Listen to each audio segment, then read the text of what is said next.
and welcome back. My name is India and I happen to read a lot. And today we're going to talk about all the books that I read in March. By the time this comes out, my April TBR is up and I'm very, very, very excited about my April TBR. March was a weird one. It's the most DNFs I've had so far this year, but we also had some great books. It was just a little bit of an up and down month. So I will say I'm quite excited in general for March to be over. March was a crazy month.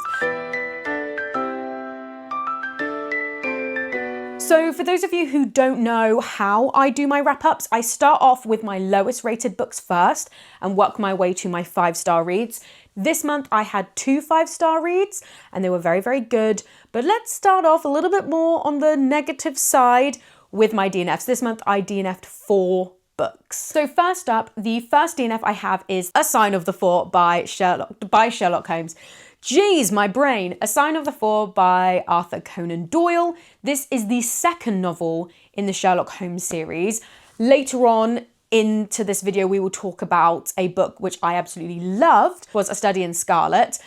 A Study of Scarlet, there are many things. We'll talk about how much I enjoyed that one. A Sign of the Four, I just couldn't get into it. It started off really strong. I am audiobooking it, so maybe that's why I'm listening to the Stephen Fry audiobook.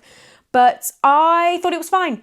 I kind of got a bit confused halfway through and then in general lost motivation to read it. I have really enjoyed, as we know, some Sherlock Holmes books, but A Sign of the Four just really didn't grab me as much as I'd hoped it would. I am more of a mystery reader that loves a big, like, locked room, well, it is a locked room, sorry, manor house, locked building with a bunch of suspects. I'm not as drawn to the Sherlock Holmes story, which is a little bit more espionage in a way. I am more kind of a Christie fan, so yeah, it just didn't really work for me. The next DNF was The White Desert by Lopez Carasco. So I only really got into 1.5 chapters of this book before I DNF'd it. This follows a couple who go to space. Yeah, they're facing life on an increasingly fragile planet. They don't go to space. They are just living on Earth. As you can see how far I got into it. The first chapter is, and it makes me think of Blood Over Brighthaven when I say this, the first chapter is an incredible chapter. You follow all these people, they're in this like office building and they are all given a role and they're like, you would all be stuck on a desert island and you have to sacrifice one person. You have to pitch your role and why you should stay on this desert island for survival. It was just really well done. Really, really well done. Cannot say the same for the rest of the book because I didn't go that far. I just was instantly quite bored after going into that second chapter. And again, I've said this once and I'll say it again, I fully subscribe to the Marie Kondo version of reading, which is if it does not spark joy, you throw it away. In this case, I don't throw it away. I just stop reading it. The next DNF is The Expansion Project by Pester. This was very disappointing for me because I loved the first half so much. It follows a office worker who is bringing his daughter to work for Bring Your Daughter to Work Day, except for he gets there and there is no Bring Your Daughter to Work Day and he also can't find his daughter. And it follows his kind of downward spiral as he makes his way through this very Severance-esque business unit office space, trying to find his daughter that they're telling him is still at home safe and sound. And on paper, I love saying that, so ironic, it's like right up my alley and I really enjoyed the first half. Unfortunately, when you come to create a book which is very narratively confusing and it's meant to be confusing on purpose, you're not really supposed to understand what's going on like the character does. It requires a lot of nuance and it requires a lot of good, solid writing. And while I think Pester has some good prose, I think it felt a little bit like the narrative ran away too far for him and it was too confusing and therefore it kind of stopped being enjoyable. There were no threads to hold on to lead you through the story. You kind of felt like you lost the thread and Ariadne's waiting at the end of the labyrinth and she's like, you fucked it, mate. That's how I felt reading this a little bit. But I'm intrigued to see what Pester does next. Unfortunately, this one just didn't work for me. And then finally, and this is going to shock a lot of people, finally, the last book for March that I DNF'd was Project Hail Mary by Andy Weir. The main reason for this, I was audiobooking it for the book group that I run, but I co-run it, and I was unable to make that month. So my co-host ran it. and I was listening to it on audiobook. It's very science jargon heavy, which doesn't really purposely work for me. Like, it's not really my thing. I'm not a science fan. You can't dump science terms on me and I enjoy it. And when I found out I wasn't going to be able to make the book group and I was struggling through the book, I DNF'd it because I knew the movie was coming out and I'm just going to watch that instead. What I read, which when it wasn't the like full-on science jargon, was really, really interesting. It's definitely one of the best uses of the amnesia trope, which is one of my like least favorite tropes. If I see amnesia, I will just run away. There are not many books that have used the amnesia trope well. I do consider this book to be one of them. And I did think it was really, really funny. And I thought Ray Porter, the audiobook narrator, did a great job. But ultimately, yeah, wasn't making it to the book group. Movie just came out. I DNF'd it. So then we're going to move on to my 3 and 3.5 star books. And we are going to do a lot of comparison between these two in a second, so please buckle in. The next book I want to talk about is My Happy Marriage. This is by Akumi Agitogi. This is a historical, slightly fantastical retelling of Cinderella. This follows Mio. Mio is born into a family where she is from a rich household, and this household and her bloodline have special powers, except for she is born without magic. Everyone in her family, her half-sister, all have magical powers. She is just not one of them. And her parents were forced into an arranged marriage to further her mother's bloodline and that specific line of power. And she was born without that power and without her father's power as well. So after her mother dies, not long after she's born, he remarries, has a child with his new wife, and basically they push her to the side and they treat her, like in the Cinderella story, as a maid, and she is bullied within her own household. As a way to get rid of her, when she's older, they basically send her off to the Kudo house, which is a family that is known for being mysterious and dark and has a lot of mystery around it, not so great rumours, and she is there to be a potential bridal candidate for Kyoka Kudo, who is notoriously known for any kind of potential marriage. Those women don't last more than 3 days. And it's about their romance and learning more about the magic of the world. Mio learning to be a little bit more confident within herself and finding people that love and support her. Sounds interesting. The only thing I can describe is plot-wise, really interesting. Our two main characters are very boring. Very, very boring to me. And I do want to give this a go because loads of people have said how good this series is. So I have like a 3-volume rule for manga. So I do want to give this at least up to volume 3 to impress me. But my main takeaway is interesting world, interesting plot, boring main characters to lead the story. I am sometimes hit or miss when it comes to younger, naive female characters in manga, because I believe you can be naive and anxious and shy and still be very interesting and full of personality. Take Under the Oak Tree, which I'm going to talk about soon. And while I think Mio is super lovely, I don't think yet we really see her have a personality. And this is probably a situation with her upbringing that she is scared to show any personality, which is why I want to give it another chance and give it the 3-volume rule. But right now, all I'm getting is bland from both of them. He's the classic stereotypical silent, grouchy type who has a lot of secrets, and she's a really, really, like, I want to say fragile young woman who is, scared for her livelihood because this is her only option, and I get it.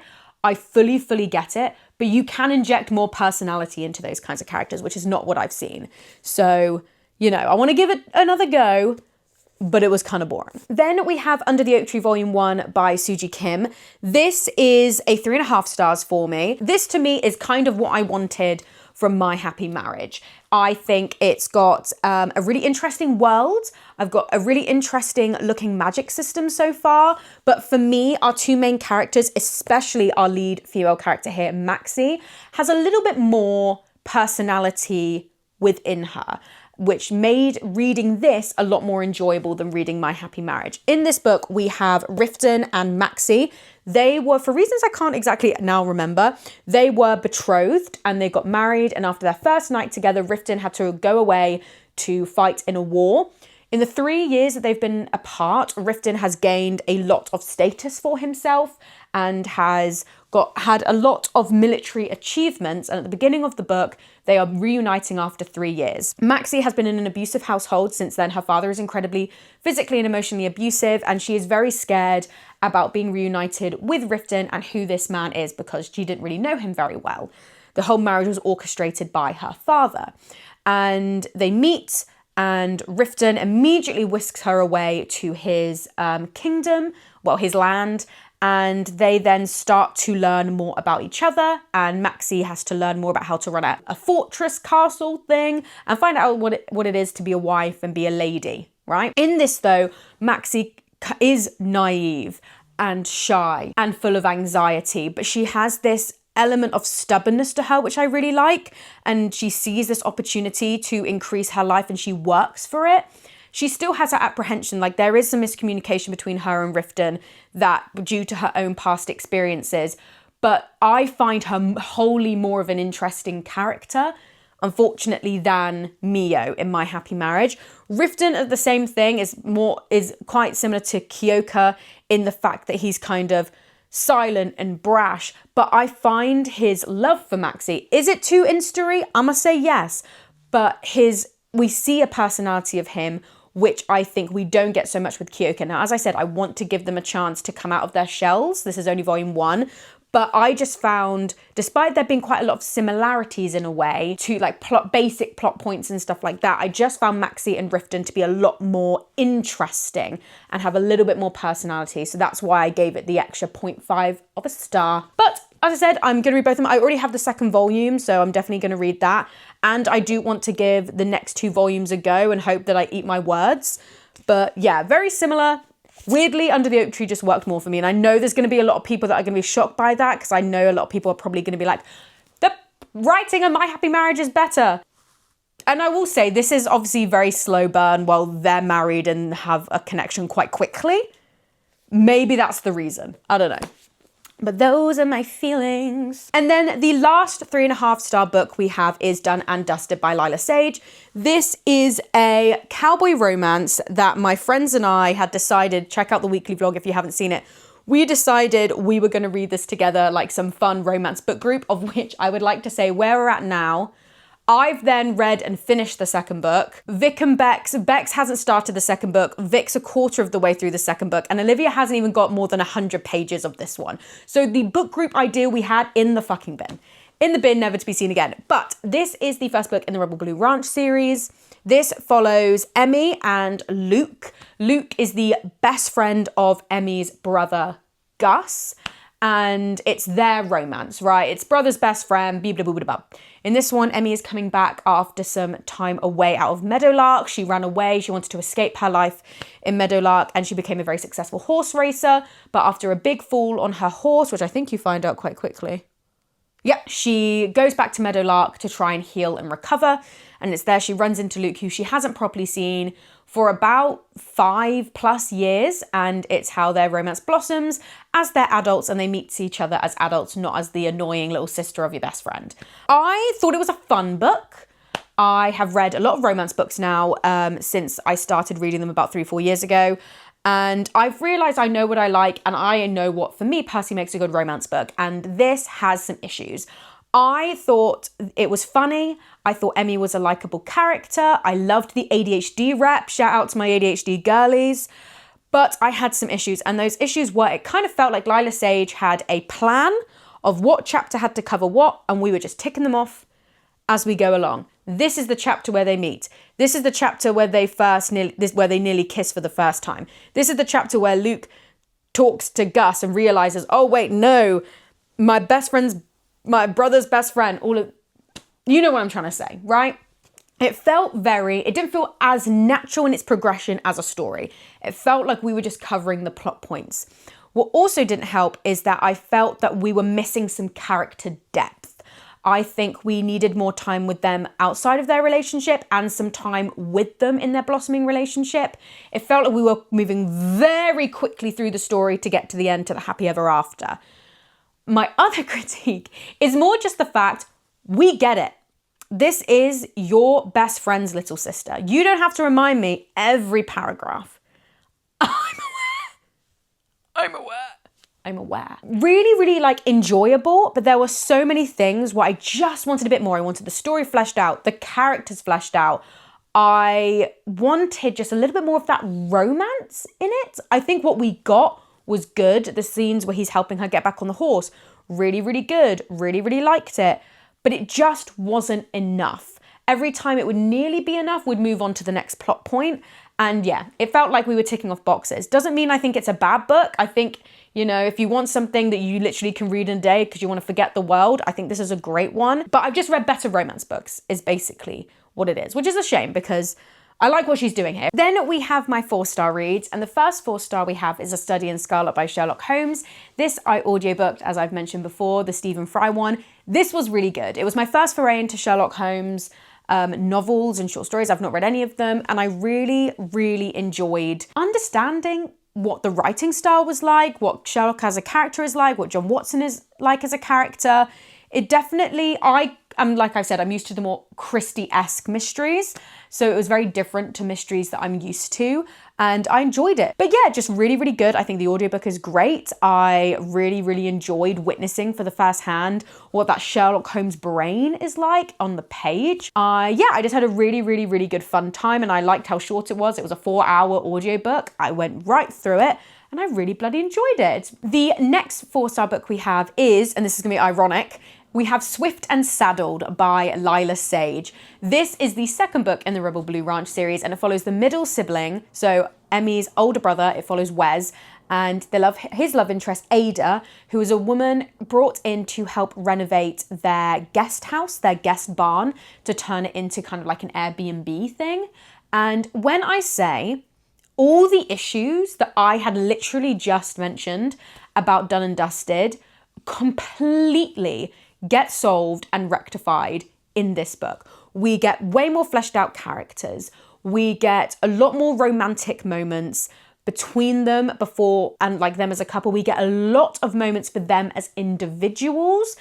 The book no longer feels like we're checking off plot points. It feels like a natural progression of a story where we get to really fall in love with these characters. The side characters of the Ryder family and the surrounding people are just as entertaining. And yeah, literally, like I was talking to Vic about it because Vic's currently reading it. And she was like, it's like night and day. Just the jump in quality is incredible. So if any of you are like, oh God, I've just listened to her review of Done and Dusted and it doesn't sound great, shall I read it? I think you should. I truly think you should. But I think you should read it because Swift and Saddled is so good. Genuinely, the conversation about Wes's depression, the conversation about Ada's past relationships and how that affects her, and then how she acts within the story and the decisions she makes. So well done. And I do not know what the shift was between Done and Dusted and Swift and Saddled, but it was incredible. And I think it is a testament to Lyla Sage as a writer and the ability to hone and perfect your craft. So she did a great bloody job. And finally, the last 4-star book we have is Five Little Pigs by Agatha Christie. This is like the 24th or 25th Poirot book. Please check out the Poirot ranking I did because not long left until we complete the Poirot novels and I'll be ranking them again. This follows Poirot. Poirot's been commissioned, probably sounds like the wrong word, but he's been commissioned by a young woman called Carla. She's a 21-year-old English-Canadian young girl who's come over from Canada because she's turned 21. She's come into her inheritance and she's gotten engaged, and she found out the origins of her birth. She found out that when she was 5 years old, she was sent to live with her mother's cousins or something in Canada because her mother had just been sent to jail for life for murdering her father. So Carla's mum killing Carla's dad. She poisoned him. And Carla's family did not want her to know this, kept this from her until she turned 21 and came into her inheritance. And when she came into her inheritance, she received a letter from jail from her mother. Her mother only lasted a year in jail before she passed away, and it was her mother expressing her innocence. So she commissions Poirot to go back, meet all the people that were there that weekend that her father passed away, and find out exactly what happened. And I want to say I went into this with very high expectations. I listened to a really good podcast called All About Agatha, which is about where the hosts read through every single short story and book that Agatha Christie has written. And this was their favorite one. This and Then There Were None. And I loved And Then There Were None. This is their top book. So I went into this with very high expectations. And I did really enjoy it. It wasn't as good as I thought it was going to be. There were some issues, mainly with the ending, but it still was very good. I really liked the characters. I thought the story was really interesting. The ending went down a road that I didn't love when I first read it, but having listened to the All About Agatha episode, I came to appreciate it more. I still stand by my 4-star review. I found that this was a really interesting look into complicated relationships, talks about memory and how after years go past and an event has happened years ago, how what the memory remembers, what the person remembers, what sticks out to them, what insignificant details have importance in the future, what is it that you've forgotten and what does that say about you if you've forgotten that detail. That was really, really, really, really well done. I just found out that like the ending, which again, I've said I appreciate it more now, but I found that it kind of went down, for me, it felt a little bit like, oh, Agatha Christie checking in a plot twist, because of course she has. But I do say I take it back a little bit upon listening to the episode because the episode kind of clarified a few points for me. But overall, I thought the conversation on memory and the conversation on romance and the conversation of, in general, how marriage at that time was viewed was very, very interesting. And the use of, sometimes you can walk past a room and capture a little bit of conversation and have no context, and then what you do when you go ahead with that context and making decisions based on lack of context. Very, very interesting. So yes, and I'm very much looking forward to, because the next one I'll be reading, which I think will be kind of June, July time, is The Hollow. And that is based on, if any of you know, I'm a massive fan of The Appeal by Janice Hallett, and she's doing a sequel called The Silent Appeal. And it's based on a amateur dramatics group, and the play they're doing is The Hollow. So I need to read that one before September for when The Silent Appeal comes out. I did forget we have a 4.5 rating, and the 4.5 rating is to Spoiled Milk by Avery Curran. This is a queer horror set at a boarding school, and I know all of you are going to be like, India, what have we said about magical academia?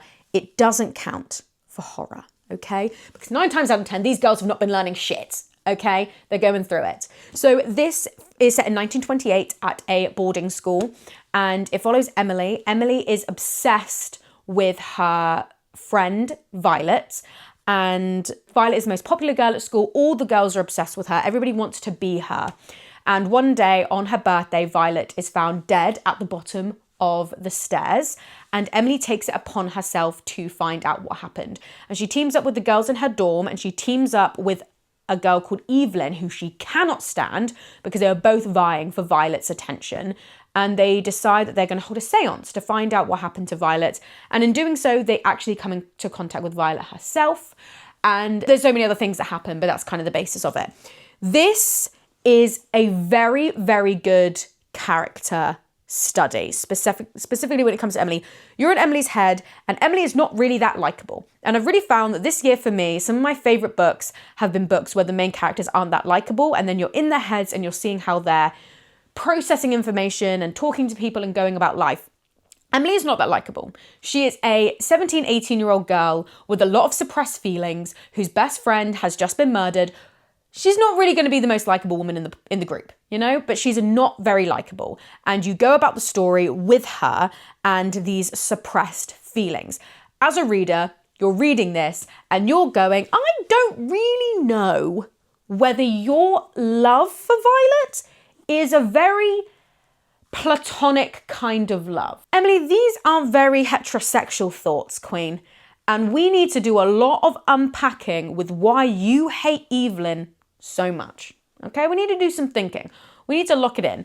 But it's really, really good. It's a lot of conversations about what it means to be a queer person and a queer woman in the 1920s in a boarding school setting. I found the side characters to be so well thought through, to be fully realized characters that when some of the things that happen near to the end of the book, fucking gut punch to listen to and read, because I tandem audiobooked and physically read it. The horror is done really well. It's a very not bulk standard, but it's a boarding school horror. You know what to expect, but it truly is really the queer tension and this slow realization of Emily of what her feelings are and what she means. And you know Emily. You're clocking her tea, basically. You're clocking her. You know what her situation is, but she doesn't. And you're watching this person who is so rigid and so against things and very uptight, coming to conclusions about herself. I'm being very vague, but we all know what I'm talking about. It's just really, really well done. And that is why I rated it so highly. As a horror book, really, really enjoyable. Great. It's truly Emily as a character and her relationship to Evelyn and her relationship to Violet and her relationship to queerness. That is just so good.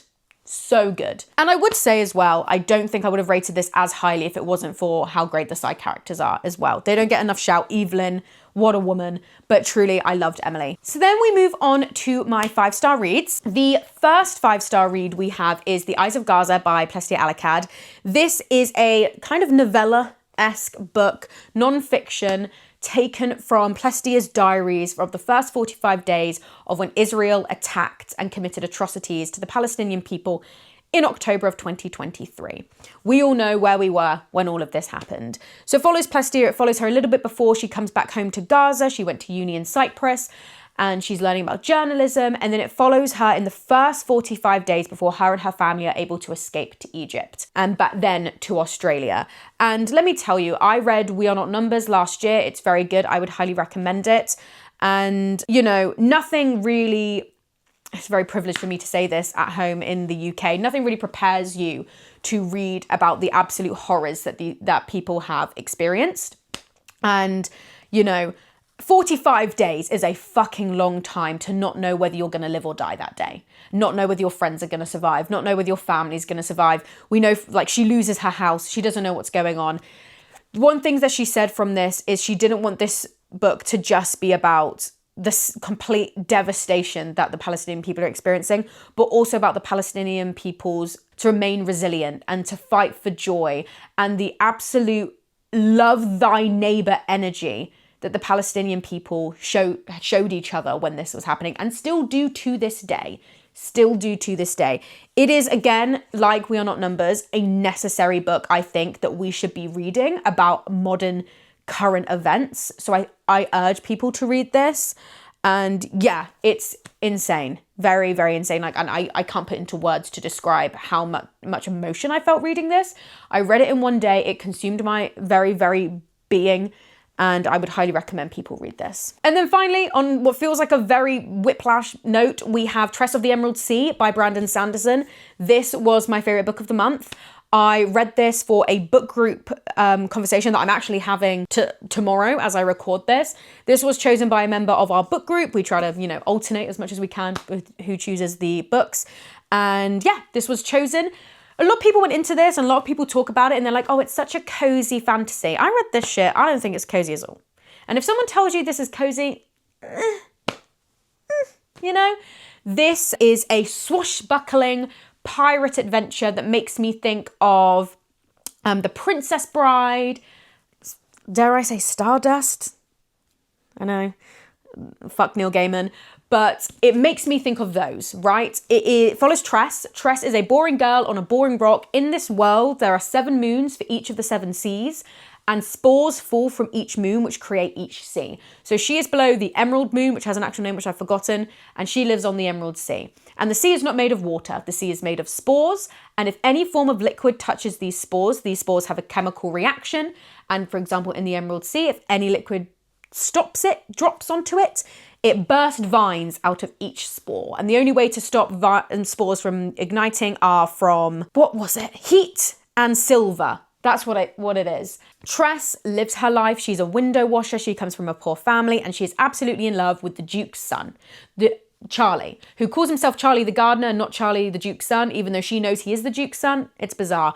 And one day the Duke finds out about their relationship and he takes his son off to other islands to find a wife, and Charlie swears to Tress that he will make himself so boring that no one wants to marry him and they can reunite and stay together, except for his dad finds out about that plot and ships him off to the Midnight Sea to meet with the sorceress. And the sorceress is going to kill this man. Wholeheartedly going to kill this man. So Tress takes it upon herself to set off and save him and get him out of the clutches of the sorceress. And what happens then is an absolute fun, excitable, swashbuckling adventure with a girl who, she's naive, she's shy, she's a bit anxious, may I say, talking about our My Happy Marriage Under the Oak Tree discussion, but she's so resilient and she's kind and she's good. And it's never seen as, sometimes I think characters that are wholeheartedly kind and good are seen as wishy-washy, but it's not that. She's trustworthy, she's reliable, she fucking just lives her life, and she's so good. I really loved it. The side characters are so well thought out. You do not need to be a Cosmere fan to have read this book. Yes, if you've read books in the Cosmere, there are certain characters you meet where you go, oh, I know you, or I know what you are from other books.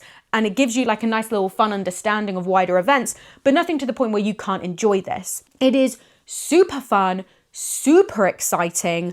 I do think this is a good one. I've gone on many rants before, but I am very fearful of Brandon Sanderson's MCUification of his books as making things part of a Cosmere, and the Cosmere planets start knowing more about each other and all of that. And we get these world hoppers and all of this kind of stuff, that every single book is going to be fucking cameo central. And then we lose the essence of good stories in his work because everything has to be connected to each other, right? We have to get Kaladin from Stormlight Archives and a character from fucking Elantris and Mistborn and things like that. And then it's like, what happens to just stories that are stories for the sake of them? I don't want everything to be connected like Iron Man and Black Panther and Captain America and Captain Marvel, like Guardians of the Galaxy. I don't want that. I don't want an endgame thing, which I know pretty sure that's what the Stormlight Archive second part is going to be. But I think that's part of the reason why I just stopped reading his work for quite a long time, is that it was just going down a road that I didn't like. And I was just kind of like, I can't be bothered to read something, and if I'm just going to not like them. And then here we are. Nice standalone book that doesn't have to fucking connect to anything. And it's really fucking enjoyable and it's super fun.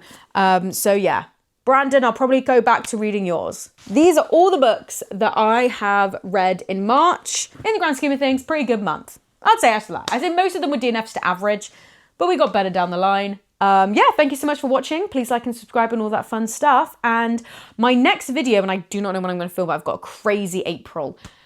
I'm going to do my quarterly wrap up, which is crazy to think we're even at that point, to be thinking that 3 months have gone and we're a quarter of the way through the year. Might throw up in my toilet, but that's what we're going to do. So yeah, thank you so much.